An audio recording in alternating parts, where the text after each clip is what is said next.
What's up, Sneaky Nation? Sneaky P here, back with all the news after week number 7 of our Tennessee Titans franchise, where the Titans blew out the Atlanta Falcons. Everything was clicking for the Titans in that last game.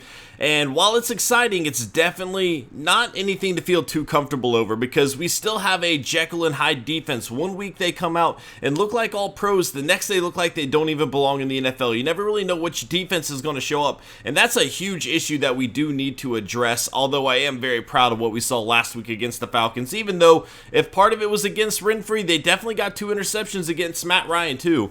So that's pretty cool. I did check on Matt Ryan's injury. He is okay. He is not going to miss any time, so no need to look into that any further. But we do need to change some sliders around. I do feel like as good as our offense is doing, maybe the Titans offense isn't going to be that good this year, so we should adjust some sliders this week. I have already done the game prep. We do have some points to use here, so let's go ahead and check this out. Sankey, we're going to continue to focus on carrying. He hasn't really had an issue fumbling the ball yet this season. Again, I do kind of want to mess around with the sliders a little bit here today, though, and see if we can fix that. Deep throw accuracy, let's continue to work on that for Mariota. He's looking very good in short and intermediate passes, so it'll be nice to see if he can start getting those deep balls a little bit more accurate. I mean, he has been pretty on point with those as well. Run blocking is mostly what I'm concerned about. He doesn't have enough to do anything anyway, but the pass block really has not been all that bad yet either. I will let the computer, I guess, auto progress those guys as we move forward. Choose the stadium. All right, here we go. So I read a comment here. I don't know which one it was at. Let's see. Let's face it, moving to a small market and choosing a cheap stadium is a recipe for disaster. I think that's the game's way of telling me to go ahead and pick one of the deluxe stadiums. Now, this is what we picked for the Crusader franchise. On the Crusade, or on paper, it looks like it's the best.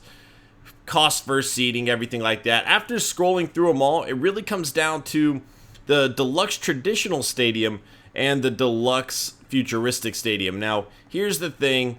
The traditional does not look near as cool, I get that, but it actually is cheaper to maintain and has more seating capacity and more seats. So that's a lot more money for us. The stadium funding is not near as much either. It's cheaper to build. Overall, this is the way we need to go in a smaller market. Now, again, I said it last time, Columbus is actually the biggest city in Ohio, so you see Cleveland and Cincinnati packing out their stadiums, and I definitely think we can do it as well. So we're going to go ahead and pick this stadium here. I definitely like the old school look to it, and I think it's going to be a very good stadium for us to use as we move forward with this team. Let's go ahead and get into scouting here, see what we can find out. I think we were looking at some of the strong safeties last time. Here we go. Let's see. Whoop. I can just do it from here. Ooh, B catching. I like that a lot. That's a playmaker right there. And they're saying that's a 5th round talent with B-hip. Oh, I guess he has horrible coverage skills, but that's definitely a playmaker. That's one of those guys that you could potentially train to be very good. Depending on how his combine numbers turn out, that could be a huge steal if, or like a project kind of player. Good hit power, good catching again. Let's see what he got. Coverage, no, nothing there coverage-wise. Again, same thing. Looks like he might be falling a little bit. There's a coverage stat. This guy's projected 7th round. And, yep, that's pretty much where he's looking to go. So, again, we really haven't found anybody that stands out to us a whole lot yet. But that could change. You know, we really haven't scouted anything down here yet. So, let's go ahead and move down to some of the second-round corners here. Let's just finish off all the corners. That's definitely something that I would like to focus on as we move forward. B-minus man coverage. 4th-round talent.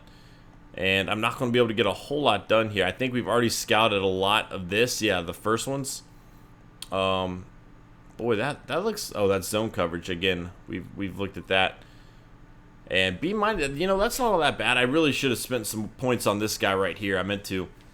We'll come back to all that, though. We'll come back to it all. We have plenty of time to find the players that we think are going to fit in with our team the best as we move forward into the future. Let's go ahead. Again, that's a huge win for us. Next up, we do have the Texans. They are only 2-5. It's definitely a winnable game for us. Let's go ahead and check out their lineup before I forget. Sometimes I forget to do that since this is all new to me this year in terms of my franchise. I used to do it on the game day videos. Ryan Mallett leading the way at quarterback, 73 overall for him. At running back, they have Jonathan Grimes, a 4th-year player from William & Mary. Chris Polk is actually a guy I like a lot. He's on the bench here, and Arian Foster is injured. At fullback, we have Frank Summers. At wide receiver, DeAndre Hopkins leading the way, and James Jones with Jalen Strong, a good rookie wide receiver out of Arizona State here. And Cecil Short's definitely capable of making some huge plays. Garrett Graham is going to be a tight end. Left tackle, Dwayne Brown.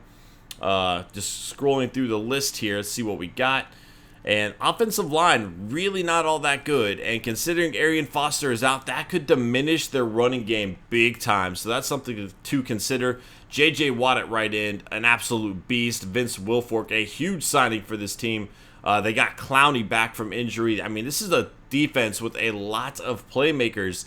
And it's something we're going to have to keep an eye on. You know, we have a rookie quarterback who can make a lot of mistakes, and that's something we're going to have to keep an eye out against this team, because this is one of those teams that will make you pay for it. As you see, Raheem Moore over here as well, and Stevie Brown, just a lot of playmakers across the board here, and a team to fear defensively. Offensively, they don't have a whole lot going on, and it depends which Titan defense shows up. Is it the Titan defense that we saw last week against the Falcons, where we look incredible, or is it going to be the Titans defense that we saw against the Miami Dolphins, which gave up a lot of big plays, and we ended up losing because of it? Stats, let's go ahead and check out some of the league stats this week, and then we'll look into the player awards as well. NFL, all right, so we're going to get some warped stats here. Let's just look at the yards. Roethlisberger leading the way, over 2,100 yards. Andrew Luck, number 2. Brady, 3. Alex Smith, 4. Wow. Joe Flacco, 5. Bortles, 6. Breeze, 7. Osweiler, 8. Instead of Peyton Manning. So Peyton Manning must be hurt right now, and that has to be hurting the Broncos. Russell Wilson down here as well with Phillip Rivers, the 2 NC State guys, even though Russell Wilson did go to Wisconsin as well. Touchdown-wise, Drew Brees leading the way with 18. Roethlisberger with 17. Wilson and Rivers each with 16. Interceptions, Jay Cutler, of course he would be leading the way. Only 4 touchdowns to 11 interceptions. You got to think the Bears are ready to move on from him at this point. Osweiler with 10 interceptions. Mallett and Luck each with 9. So definitely looking forward to taking advantage of Ryan Mallett in that situation. Hopefully our defense can step up. In terms of yards, that is Bishop Sankey, 5.1 yards a carry. He is having a very good season. Signing Mathis and Long definitely helped booster our offensive line, and it is showing. We are definitely seeing results from that. Ingram is actually going to be here at number 2. Marshawn Lynch, number 3. Adrian Peterson, 4. And Melvin Gordon, the rookie from Wisconsin, going to be at number 5. Bell, 6. Crowell is going to be here at number 7. Touchdowns, we have Reggie Bush leading the way, wow, for the San Francisco 49ers with 9. Marshawn Lynch and Terrence West each with 8. Peterson and Sproles each with 7. And then we're going to have a few players down here each with 6. Receiving the ball, Antonio Brown, 50 catches for him right now, 702 yards. In terms of touchdowns, let's see what we got. Well, I should probably scroll down a little bit more. I mean, you guys can see the big names up here. Dwayne Bowe doing good with his new team here. Cobb Robinson. Some names you'd expect to see, other ones maybe not so much, but they are definitely showing up right now. You got Bryant here, the second-year player from Clemson, having a pretty good season for the Steelers. Steve Smith Sr. with 6 touchdown catches. Jimmy Graham with his new team with 6, and Keenan Allen with 6. We're going to have quite a few players here with 5, including Stevie Johnson playing there for the Chargers now. Brown had 5 as well. Then we're going to have a lot of players with 4 as we scroll through, including Dorial Green-Beckham, who has all 4 of his touchdowns since moving to the starting lineup 2 weeks ago. That was definitely a good move for our team, and things are looking pretty good. Defensively, Preston Brown going to be leading the way in tackles here. Tolik is going to be number 2, Durant 3, Warlow 4. So 2 Falcons players back-to-back. Their defense must be spending a lot of time on the field, as evidenced from when we saw them as well. Sacks, this is Corey Luigit, I forget how you say his name. I apologize. I know it's obvious. I know he's a great player. I know I should know it, but I don't. Alden Smith with 7.5. Terrell Suggs with 7.5. Cameron Jordan with 7. Connor Barwin with 6.5. Nick Perry and Upshaw each with 6. Scrolling down the list, how far till we see one of our players? It's going to be away. Bud Dupree, the rookie from Kentucky, with 4, though. Interceptions, we got 4 for Vontae Davis, 4 for Brandon Flowers, 3 for Dansby, Abdullah, Allen, Webb, Pizlesny, Captain Munnerlin, a guy I like a lot, Jones, Allen. Okay, we have a lot of players down here with 3. Fumbles forced. Let's see what we got. Anthony Barr with 3. And this guy is incredible in this game, by the way. Williams with 3. He's a good player in real life, too. Greg Toller with 3. Scrine with 3. Whitner with 3. Fumbles recovered, 2 for Williams, 2 for Scrine, 2 for Brown, and 2 for Bethea. Blocks on the year, KJ Wright and Barkevius Mingo with the block. Safeties, Tamba Ali, touchdowns, 2 for Barone. I think it's Barone. I don't know. You guys know me. You guys know I'm bad at this. Scrolling down the list. All right, so a few touchdowns there. Then we'll briefly check out kick returns and punt returns. See what we got going on. Okay, yeah, we got a few players over here. None in our division, but a lot throughout the NFL. I'll scroll through pretty quickly. Amari Cooper returning kicks here, and he has a touchdown. Des Bryant Cobb, wow. Some interesting players returning kicks for sure, including Ty Montgomery out of Stanford going to have a return there. 2 for CJ Spiller now with the Saints. 1 for Edelman, 1 for Harvin, and 1 for Curley. So let's go ahead and check out the weekly awards really fast.